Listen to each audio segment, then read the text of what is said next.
El contenido general que yo voy a desarrollar en grandes rasgos va a ser el sistema de protección social, la ecuación de equilibrio financiero y sus componentes, los sistemas financieros, el sistema previsional uruguayo y voy a darles algunas cifras sobre ingresos y egresos del Banco de Previsión Social al año 2024.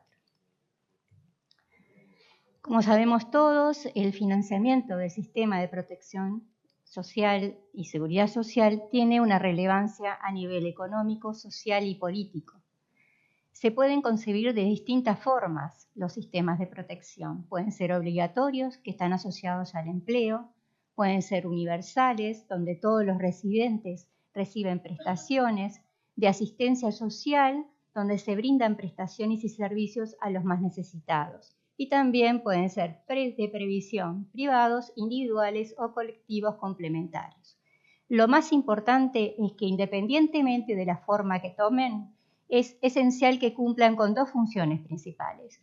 Una función de seguridad para los más necesitados, o sea, con un nivel de ingresos, servicios sanitarios y sociales que les permitan tener un nivel de vida adecuado, y también deben garantizar ingresos para tanto las personas activas como para los residentes en periodos de desempleo, enfermedad, maternidad, invalidez, vejez y sobrevivencia.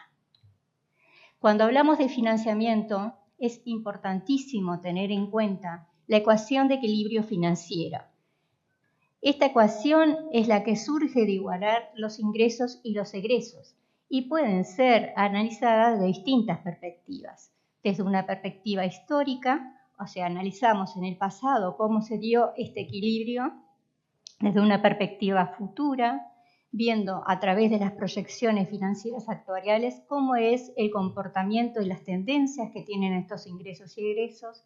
También se puede analizar desde el régimen actual o incluso a través de cambios en parámetros e hipótesis, analizar en el mediano y largo plazo cómo serán las tendencias que presenten estas dos componentes. Y también tiene una perspectiva temporal que se puede analizar tanto en el corto, mediano o largo plazo. Vamos a comenzar el análisis. Se puede empezar analizando cada componente por separado, o sea, egresos, ingresos, o en forma combinada para ver, analizar el equilibrio financiero y la dinámica financiera del sistema. Los egresos, ¿qué implica el análisis de los egresos? Implica analizar su costo y cobertura de las prestaciones de seguridad social. Las prestaciones pueden ser económicas, pueden ser en especie o combinadas. Dentro de las prestaciones económicas existe una contraprestación en dinero y pueden ser a su vez en corto y largo plazo. Las prestaciones de corto plazo son aquellas que cubren contingencias de corta duración e incluso se sabe con cierta certeza cuándo finalizarán las mismas. Ejemplos pueden ser los subsidios por desempleo, enfermedad, maternidad y también las asignaciones familiares. Dentro de las prestaciones de largo plazo ya estamos hablando sobre el sistema de invalidez, vejez y sobrevivencia, en el cual ya no se tiene tanta certeza en cuánto finalizarán las mismas, dado que dependen de la esperanza de vida que tenga el colectivo amparado. En cuanto a las... nosotros en esta charla específicamente nos vamos a centrar en las prestaciones IBS, o sea, invalidez, vejez y sobrevivencia, que son de larga duración, y a su vez del sistema contributivo.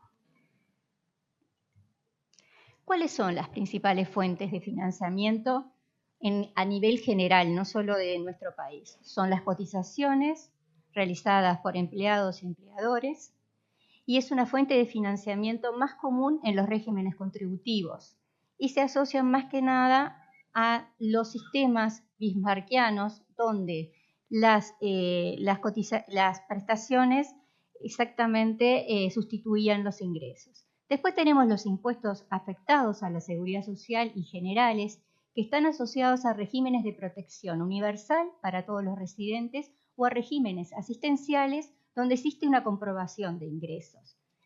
Los sistemas financiados por impuestos ayudan a mitigar la pobreza y su impacto es en el corto plazo, principalmente. Son prestaciones que son uniformes y son de cuantía más bien baja, dado que lo que hacen no es sustituir los ingresos, sino brindar prestaciones a los más necesitados. Después tenemos en muchos países los organismos de seguridad social realizan inversiones y con las rentabilidades que obtienen de las mismas financian prestaciones del futuro. Ahora vamos a ver la visión combinada de ingresos y egresos. Y acá aparece un concepto importante que es el de sistema financiero. ¿Qué es un sistema financiero? Bueno, es un método por el cual se asignan fondos para proporcionar prestaciones. También se lo define como aquel método que nos permite, en un horizonte de tiempo prefijado, obtener el equilibrio. La pregunta fundamental que se nos hace cuando enfocamos el financiamiento es ¿qué sistema vamos a aplicar?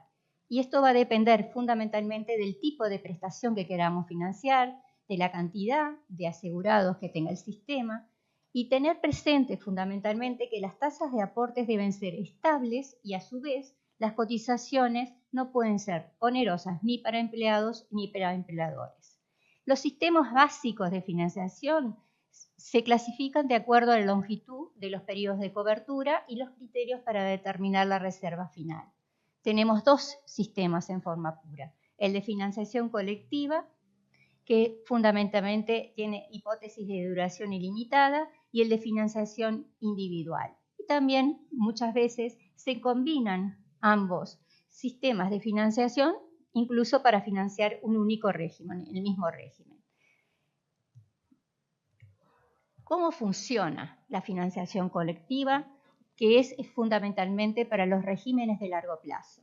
Bueno, tenemos por un lado los aportes de empleados y empleadores y las inversiones. Con los resultados de esas inversiones junto con los aportes se vuelcan a un fondo común, que no es de nadie en específico, sino del colectivo amparado.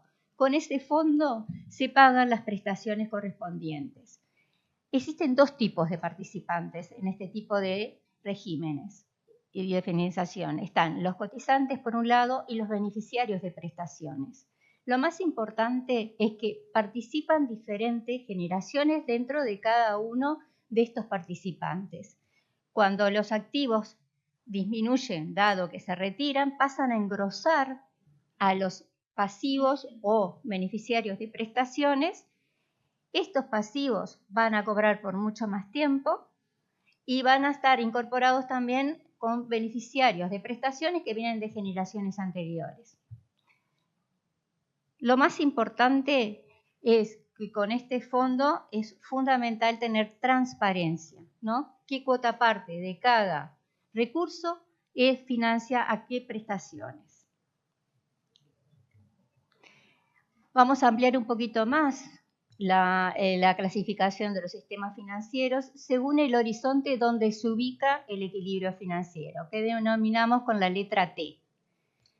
Cuando T es infinito, la capitalización es tal, y las reservas que se tienen, es tal que permite el pago no solo de los pasivos de ese momento, sino también los aseguran el cobro de los derechos adquiridos por los cotizantes actuales. En este caso decimos que estamos ante un régimen de capitalización completa. En el otro extremo tenemos que cuando el momento del equilibrio es 1, estamos ante un régimen de reparto de gastos. Ahora vamos a hablar un poquito cómo es el sistema actual previsional en Uruguay y vemos que este es un sistema que está vigente a partir de agosto del año 2023 por la ley número 20.130. Esta ley lo que hizo fue generar un sistema multipilar y común para todos los organismos, y lo que hizo fue adecuar el sistema previsional de BPS y extenderlo hacia el resto de las entidades previsionales. Tiene 4 pilares. Un pilar 0, que son niveles mínimos de protección, que ahí encontramos a la asistencia a la vejez, la pensión vejez e invalidez, el suplemento solidario y el adicional a las pensiones por vejez e invalidez. Después tenemos un pilar 1 y un pilar 2, que eran los que se basa este sistema previsional y que a su vez ya estaban en BPS, al igual que el pilar 0, porque nosotros ya teníamos los mínimos por la ley y los mínimos por decreto. El pilar 1 es un pilar de solidaridad intergeneracional que brinda prestaciones definidas y a su vez tenemos un pilar 2 que es de ahorro individual obligatorio, que lo que está definido es la contribución. En el pilar 1 de solidaridad intergeneracional, el equilibrio se logra a nivel del colectivo amparado. En el caso del ahorro individual, el equilibrio financiero se da a nivel de cada persona.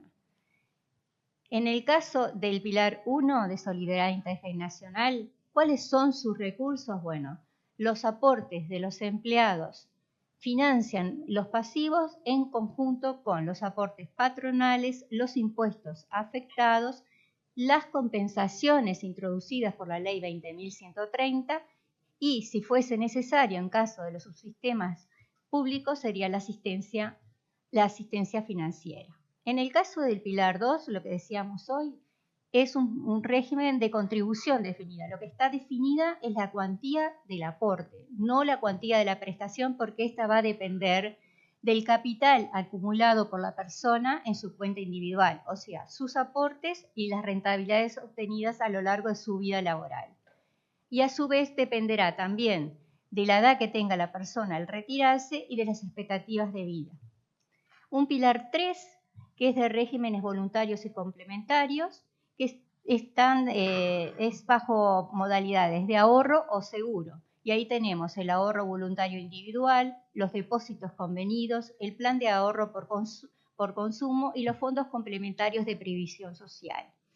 Tanto el ahorro voluntario como los depósitos convenidos y los fondos complementarios ya existían dentro del sistema anteriormente por la ley 16713.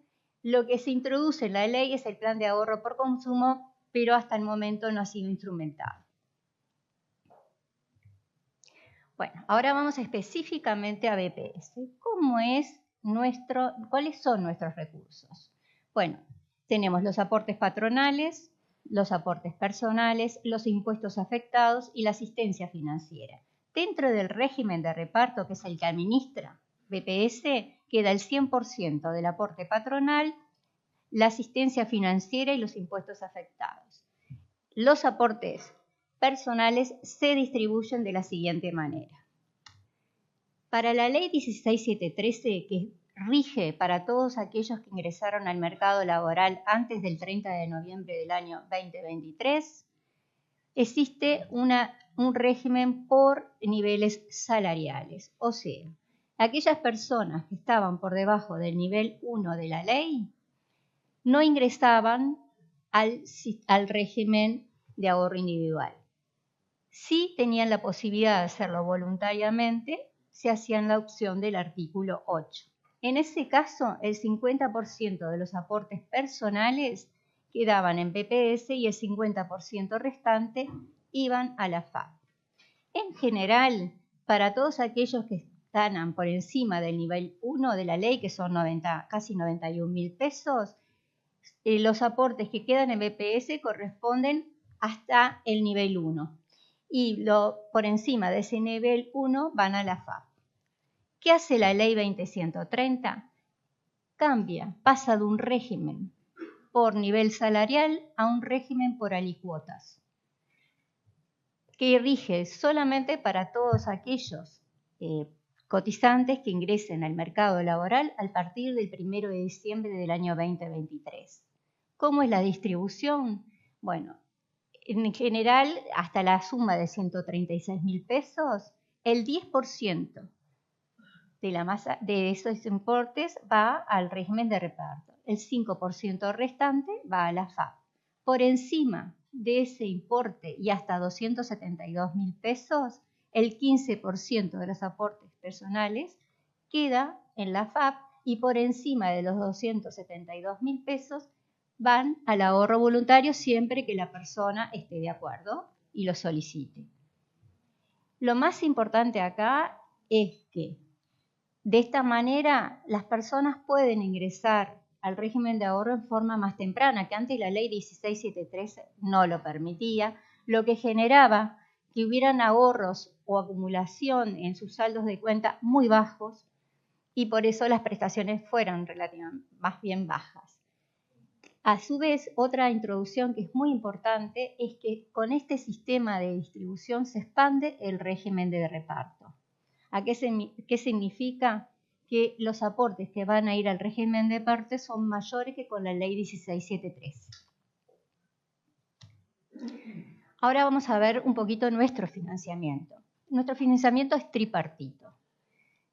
Está constituido por aportes patronales y personales, con tasas del 7,5 y 15%, impuestos afectados, tenemos el impuesto al valor agregado, que en el año 1990 era de 5 puntos de la tasa básica del IVA, luego en el 1973 se incorporaron 2 puntos más, pasando a ser 7 puntos, después tenemos el impuesto a la asistencia de la seguridad social, introducido por la ley 18.314, vigente a partir del 1 de julio del año 2008, tenemos una contribución especial que nos da la ley 18.083 en su artículo 109, que nos la brindan por el COFIS derogado, y tenemos el impuesto a la lotería, que es totalmente residual. Después, la ley 20.130 introduce las compensaciones que van a estar a cargo de rentas generales, una compensación por exoneraciones, el artículo 211, y una compensación por aporte rural, el artículo 212. A su vez, la ley crea 5 fondos, el fondo previsión, donde determina qué cuota parte de los recursos va a financiar cada prestación. Anteriormente, al ser un fondo común, no existía transparencia porque no se sabía qué cuota parte de qué recursos financiaban qué prestaciones.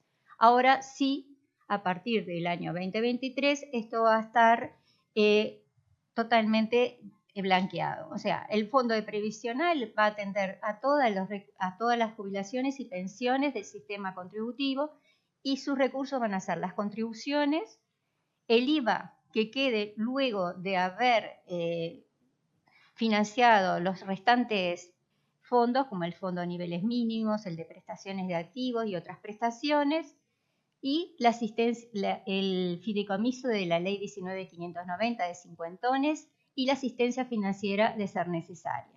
El siguiente fondo son los niveles mínimos de protección, que financian todo, obviamente, lo que es suplementos, lo que es IBS no contributivo, y también el suplemento solidario y el suplemento adicional. Ahí van a ser los recursos, van a ser el IVA, el artículo 109 y las asistencias financieras. Las prestaciones de activos van a estar financiadas por el IVA, el impuesto a la lotería y la asistencia financiera.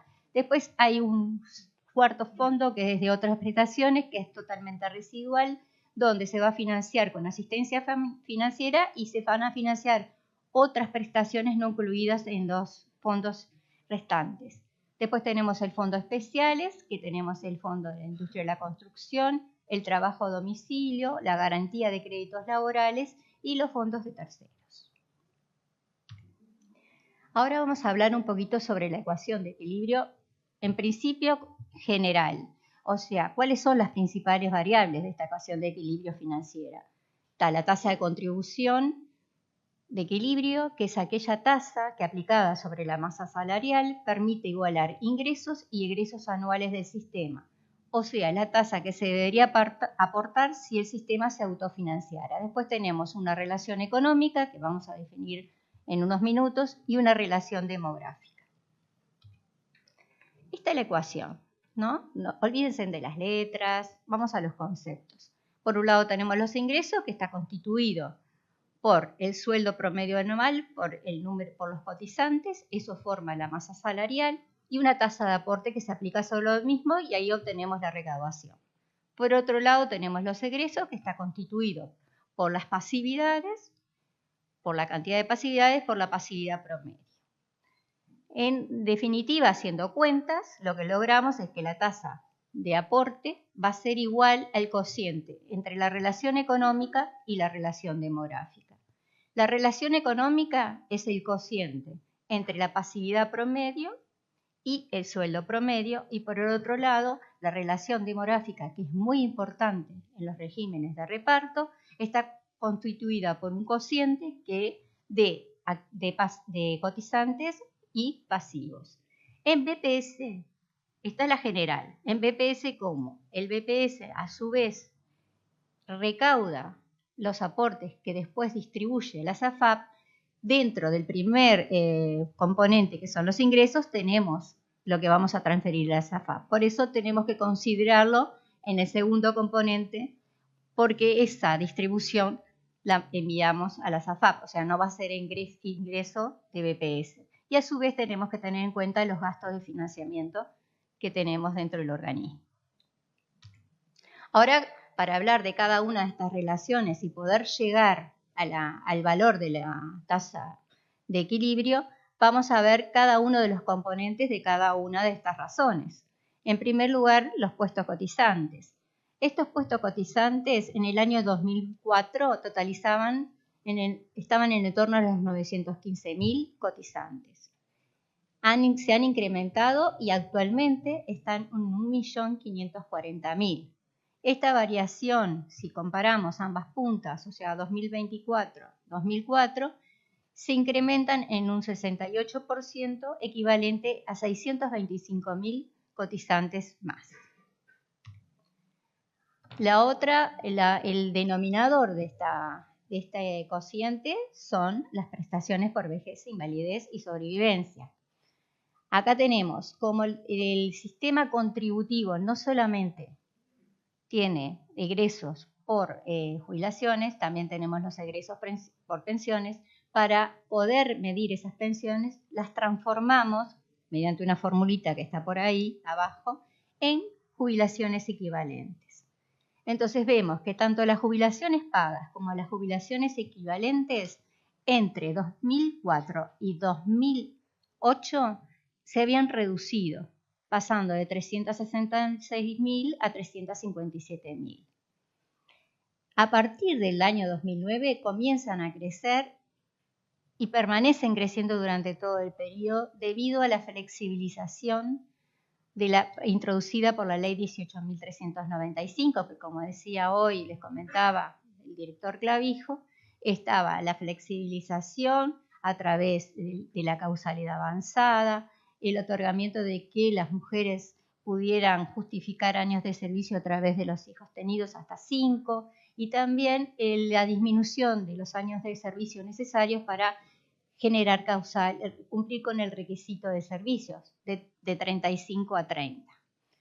Por lo tanto, las jubilaciones pagas y las jubilaciones equivalentes van a tener el mismo comportamiento de crecimiento a partir del año 2009. Si comparo 2024 con 2004, existe un crecimiento de las jubilaciones pagas de un 34% casi, que equivalen a poco más de 122.600 jubilaciones. En las jubilaciones equivalentes, a su vez, también han presentado un crecimiento de un 28%, equivalente a 135.000 jubilaciones y pensiones. Y ahora vemos la relación demográfica, que es el cociente entre los valores que vimos recientemente. Y esta evoluciona entre el año 2004 al 2012, crece desde 1,91 cotizantes que benefician a un pasivo. El tema es que ¿por qué se da este crecimiento? Este crecimiento es por el número de puestos cotizantes, que como vimos era siempre creciente en su evolución.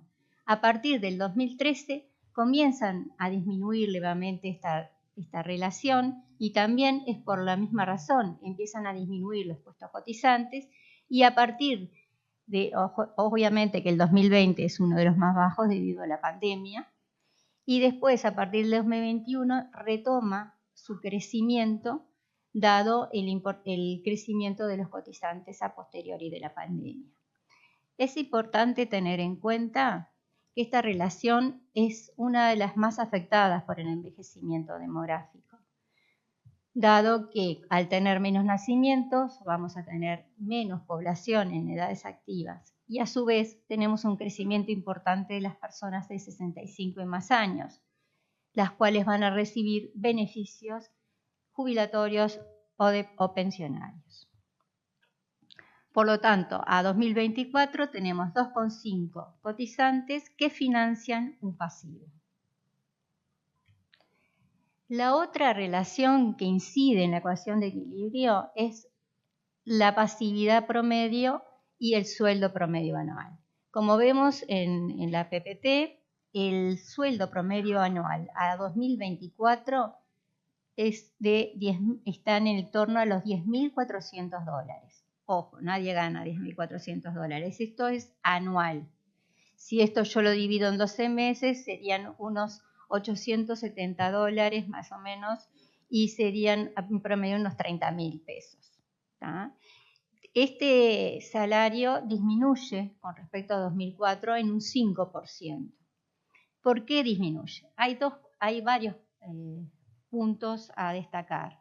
Por un lado, el ajuste de las pasividades se realiza con el índice medio de salario anterior, por lo cual existe un desfasaje entre la pasividad, el aumento de la pasividad y del salario. Eso en algunos periodos del periodo que estamos analizando llegó a ser de 3 puntos.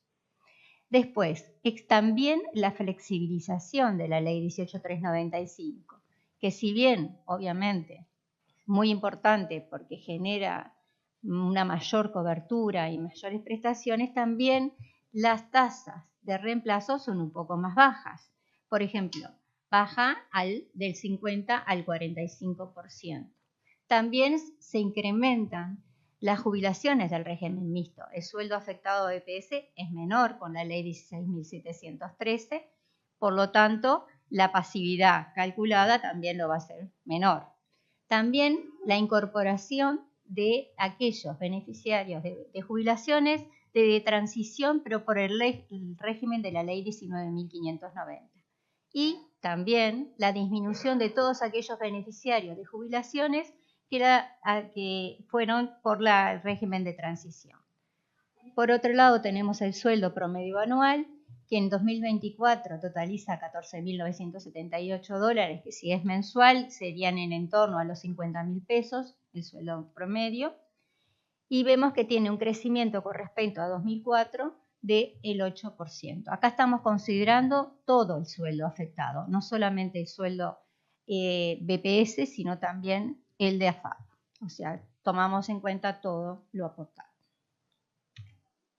Entonces tenemos la relación económica, que es el cociente entre la pasividad promedio y el sueldo promedio. Como vemos, esta relación económica tiene altibajos, no es constante, no sube permanentemente ni baja permanentemente. Esto es debido a los comportamientos de los mismos componentes de esta relación, principalmente por los cotizantes, por los sueldos, porque en general son los que aumentan esta relación. Y llegamos a la tasa de contribución de equilibrio, que es el cociente entre la relación económica y la relación demográfica. Como vemos, esta tasa era que dijimos que es aquella tasa que si el sistema se autofinanciara sin impuestos y sin asistencia financiera.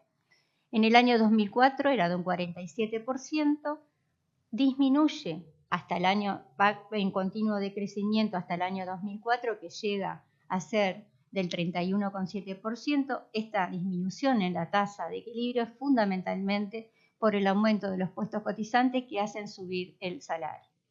Y después continúa aumentando debido a la disminución de los puestos cotizantes y a su vez, fundamentalmente en el 2021 por la pandemia, y comienza a descender posteriormente también por el aumento de los cotizantes y llega a ser en el año 2024 de 33,7. Ahora vamos a ver un poco las contribuciones de invalidez, vejez y sobrevivencia totales.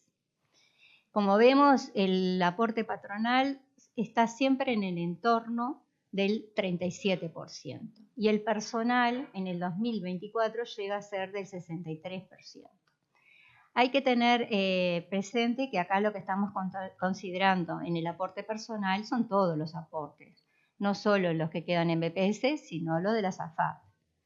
Y existe esa diferencia tan grande entre aporte patronal y personal por las tasas patronales, porque son del 7,5 e incluso están las exoneraciones, y existen diferentes tasas patronales también dentro del sistema público. Y además el personal acá es el 15%, el total, porque estamos considerando, como les dije recién, todo, PPS y AFAP. Cuando solamente consideramos IBS contributivo, la tasa patronal se encuentra en torno al 50% y la tasa personal también. Esto es debido a que el personal se distribuye y el patronal queda todo, está afectado a BPS en su 100%. ¿Cómo es la estructura financiera del sistema IBS contributivo? Acá lo que estamos mirando es la dimensión que tienen cada una de estos recursos. Vemos que existen importantes diferencias entre el 2004 y el 2024. ¿A qué se deben estas diferencias? Por ejemplo, las contribuciones en el año 2004 eran de casi un 48% y en 2024 totalizan el 62%. Aquí lo que está afectado obviamente es el número de puestos cotizantes. En el año 2004 no llegábamos al millón, estábamos por debajo, y en el 2024 estamos sobrepasando el 1,5 millones. A su vez, los impuestos afectados, si bien estaban similares, 27 y 26%, hay que tener en cuenta que en el año 2004 no teníamos el impuesto a la asistencia de la seguridad social, sí teníamos el COFIS, que ahora no tenemos el artículo 109, la contribución especial en el 2024, pero esta contribución especial es un monto fijo que va a ir disminuyendo porque no se reajusta. La asistencia financiera obviamente en el año 2004 era muy superior, del 25%, y actualmente es de un 11%. Hay que tener en cuenta que acá están incluidas también las compensaciones de la ley 20130 y no solamente la asistencia. Cuando vemos todo el sistema, obviamente que me cambia el denominador sobre el cual yo dimensiono estos recursos. En el año 2004, el 48% correspondía a contribuciones, el 27% a impuestos afectados y el 24% a la asistencia financiera. Hoy, al 2024, aumentan las contribuciones a casi el 57%, los impuestos afectados al 36% y aparece la asistencia financiera de un 5,5% y un 5% de compensaciones y un 2% de asistencia financiera. Ahora vamos a ver algunas cifras del 2024. Los ingresos propios del BPS para el año 2024 fueron de 7.649 millones de dólares. En importancia relativa, los aportes constituyen el 57% de este total de ingresos, un 36% de impuestos afectados, la asistencia financiera y el 2% y las compensaciones por aportes patronales y exoneraciones un 5%. Los egresos totales por prestaciones y gastos de gestión, prestaciones de tercero y transferencias de terceros alcanzan los 15.115 millones de dólares. Las prestaciones constituyen el 51%, las transferencias a terceros el 21%, las transferencias a terceros, sí, está bien, 21%, las prestaciones de terceros el 26% y el 2% corresponden a gastos de gestión. Obviamente que dentro de las prestaciones de los 7.700 millones de dólares, los pasivos constituyen el 79% y el restante 20% lo constituyen las prestaciones de actividad, sociales y salud no alcanzan al 1%. En cuanto a las prestaciones por vejez, invalidez y sobrevivencia, el monto total fue de 6.897 millones de dólares. El 94% de este egreso lo constituyen las prestaciones contributivas y el 6% restante las prestaciones no contributivas por vejez e invalidez. El importante peso acá lo tienen las jubilaciones, 76%, y las pensiones, el 24%. Lo mismo pasa con las prestaciones no contributivas, el mayor peso lo tienen las prestaciones por invalidez. En cuanto a los egresos por prestaciones de actividad, que totalizaron 804 millones de dólares, dentro de las de total de prestaciones de actividad, la más importante es el subsidio por desempleo, que totaliza el 39%, el 35% lo constituye enfermedad, el 10% maternidad, el 12% las ayudas extraordinarias, lentes y prótesis, y el 3% restante las asignaciones del plan de la ley 15.084. Las prestaciones de salud y sociales son bastante inferiores.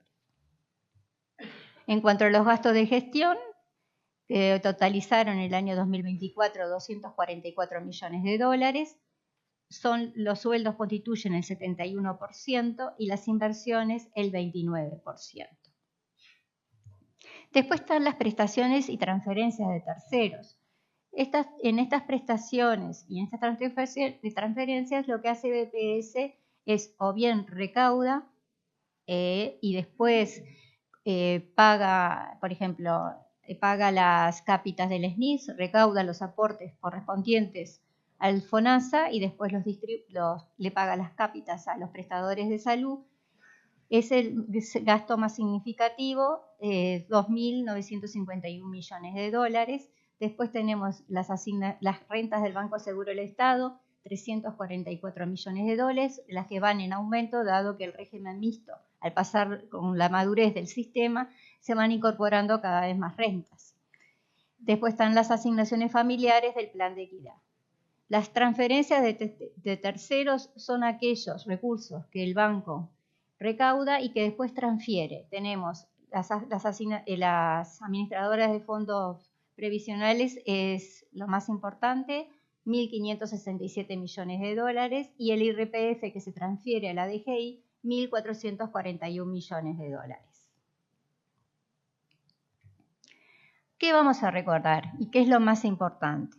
Bueno, que los sistemas financieros pueden ser colectivos, individuales, y además hay que tener en cuenta al momento del financiamiento la ecuación de equilibrio, o sea, la igualdad entre ingresos y egresos.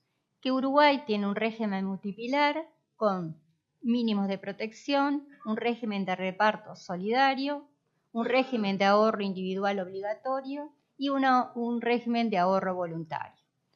Que nuestro financiamiento del banco es tripartito, a partir de aportes sobre la nómina de empleados y empleadores, impuestos afectados, compensaciones por exoneraciones de aporte rural y asistencia financiera. Que tenemos 5 fondos que le dan transparencia al sistema, que es el fondo previsional, los niveles mínimos de protección, las prestaciones de actividad, otras prestaciones y fondos especiales. Que actualmente nuestra relación demográfica es de 2,5 cotizantes financian a un pasivo. Tenemos una relación económica del 69,7%. Aclaro que esta relación económica no es la tasa de reemplazo, eso es fundamental, y que la tasa de contribución de equilibrio en este momento se encuentra en 33,7%. Tenemos una estructura de financiamiento donde las contribuciones totalizan el 56,7%, los impuestos afectados el 36%, las compensaciones el 5,5% y una asistencia financiera del 2%. Bueno, muchas gracias.